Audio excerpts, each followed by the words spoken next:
కొండమంజలూరు గ్రామంలో లబ్ధిదారుల ఇంటింటికి వెళ్లి స్వయంగా పింఛను పంపిణీ చేశారు. విద్యుత్ శాఖ మంత్రి గొట్టిపాటి రవికుమార్ ఈ సందర్భంగా మాట్లాడుతూ భారతదేశంలో అత్యంత ఎక్కువ నగదును పెన్షన్ అందిస్తున్న ఏకైక రాష్ట్రంగా ఆంధ్రప్రదేశ్ రికార్డు సృష్టించిందన్నారు.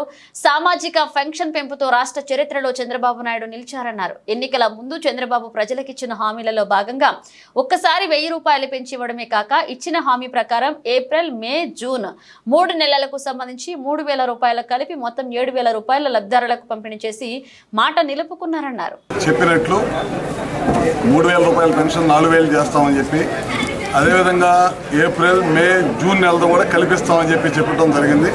అదేవిధంగా చాలా పెద్ద ఎత్తున ఇవాళ సెక్రటరియట్ ఎంప్లాయీస్ ద్వారా ప్రతి ఒక్కరి ఇంటికి పోయి పెన్షన్ ఇవ్వాలని ఈ ప్రభుత్వం నిర్ణయించుకుంది. అందుకనే పొద్దున్నుంచి ఇవాళ పొద్దున 6 దగ్గర నుంచి సాయంత్రం లోపల అందరూ కూడా పెన్షన్ ఇంటికి తీసుకొచ్చి ఇవ్వాలనేది ఈ ప్రభుత్వ లక్ష్యం అన్నమాట. దాదాపు ఆంధ్ర రాష్ట్రంలో 65 లక్షల పెన్షన్ల పైన ఇవాళ ఇంటింటికి తీసుకెళ్లి డిస్ట్రిబ్యూట్ చేయడం జరిగింది. అదేవిధంగా బాపట్ల జిల్లా పార్లమెంటు, బాపట్ల జిల్లా పరిధిలో అయితే దాదాపు చాలా పెద్ద ఎత్తున పెన్షన్స్ ఇవ్వడం జరిగింది. మన కాన్స్టిట్యున్సీలో కూడా 42,000 ఇచ్చాం. బాపట్ల పార్లమెంట్లో, బాపట్ల జిల్లాలో అయితే 2,33,000 పెన్షన్స్ ఇచ్చాం అనమాట. మీ అందరికీ తెలియదు కానీ ఇప్పుడే ఒక 2 వికలాంగులకైతే మనం పెన్షన్ ఇవ్వడం జరిగింది. బాగా డిజైబుల్డ్ అనమాట. కుర్చీలో నుంచి మంచంలో నుంచి లేవలేకపోతూ ఉన్నారు. గతంలో 5,000 ఇచ్చేవాళ్ళు, ఇప్పుడు 15,000 ఇవ్వడం జరిగింది. అట్లానే వికలాంగులకు 3,000 ఉన్న పెన్షన్ని ఈ ప్రభుత్వం అధికారంలోకి వచ్చిన తర్వాత చంద్రబాబు గారి నాయకత్వంలో 6,000 పెన్షన్ ఇవ్వడం జరిగింది. మిగతా వాళ్ళందరూ కూడా దాదాపు 3,000 పెన్షన్ 4,000 చేయడం జరిగింది అనమాట. అట్లానే దాదాపు 11 నుంచి 12 రకాల పెన్షన్స్ అన్నిటిని కూడా వివిధ రకాలుగా పెంచడం జరిగింది. తప్పకుండా ఈ ప్రభుత్వం ఏదైతే మాట చెప్పిందో ఆ మాటను కట్టుబడి ఇవాళ పెన్షన్స్ ఇచ్చాం. గతంలో కూడా మీ అందరూ చూస్తూ ఉంటారు. హిస్టరీ చూసినప్పుడైతే గతంలో 200 పెన్షన్ని 1000 రూపాయలు చేసాం. 1000 రూపాయల పెన్షన్ని మళ్ళీ 2019 జనవరి నుంచి 2000 చేయడం జరిగిందనమాట. తర్వాత తెలుగుదేశం ప్రభుత్వం అధికారం కోల్పోయిన తర్వాత జగన్మోహన్ రెడ్డి 3000 పెన్షన్ ఇస్తానని చెప్పి కేవలం 3000 పెన్షన్ ఇవ్వడం కోసం ఆయనకు 5 సంవత్సరాలు పట్టింది. కానీ ఈ ప్రభుత్వం అధికారంలోకి వచ్చిన తర్వాత ఏదైతే మాట చెప్పామో ఆ రోజు ఒకేసారి ఇస్తామని చెప్పాము.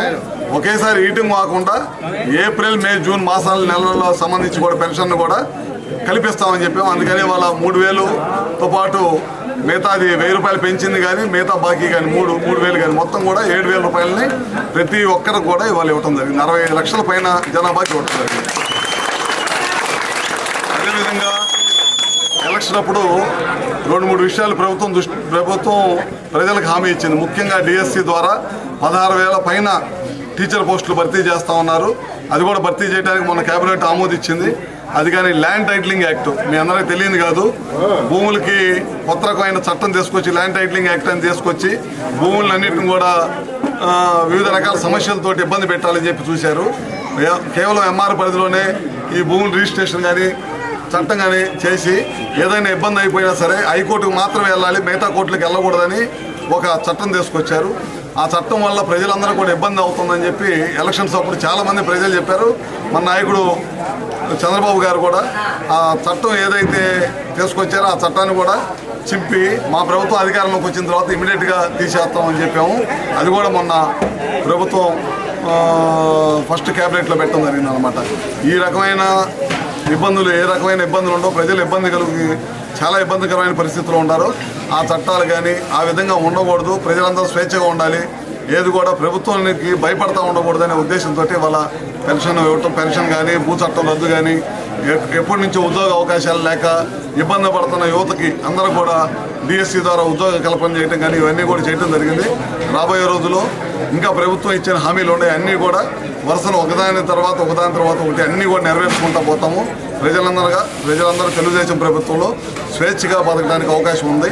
గత ప్రభుత్వం లాగా అన్ని దాడులు చేయటం, పార్టీ మారితేనే పెన్షన్ ఇస్తామని చెప్పటం, ఇలాంటి అన్ని చెడు సంస్కృతులు తీసుకొచ్చి రాష్ట్రాన్ని సర్వనాశనం చేశారు. దాని రిజల్టే మొన్న వాళ్ళు చూశారు. 160 పైన సీట్లు, 64 సీట్లు పైన కోల్పోయారు వాళ్ళు. తెలుగుదేశం కూటమి ప్రభుత్వానికి వచ్చింది. తెలుగుదేశం కానీ, జనసేన కానీ, అదేవిధంగా బీజేపీ కానీ ప్రభుత్వానికి మా మీద ఎంతో నమ్మకం, విశ్వాసంతో పనిచేశారు. మేము అదే నమ్మకం, విశ్వాసంతో ఇంకా మరి ఎక్కువగా పనిచేస్తామని చెప్పి తెలియజేసుకుంటూ సెలవు తీసుకుంటాం.